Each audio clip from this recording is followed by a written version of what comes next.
Hello guys, তোমরা সবাই কেমন আছো? আশা করছি ভালো আছো, আমিও ভালো আছি। Good morning. তবে আমি বাপের বাড়িতে এসেছিলাম ভোট দিতে, তোমরা সেটা সবাই জানো। তবে আজকে চলে যাব, আজকে আমার হাজব্যান্ড আসবে। তো চলো, আমাদের বাড়িতে হনুমান এসছে, তোমাদেরকে হনুমান দেখাই। আমাদের বাপের বাড়িতে অনেক হনুমান আসে, তো চলো সেগুলি তোমাদের আমি দেখাবো।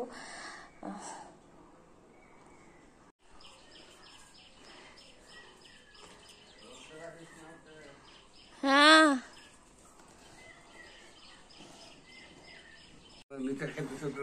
ভালো উঠবো। আচ্ছা, জল খেতে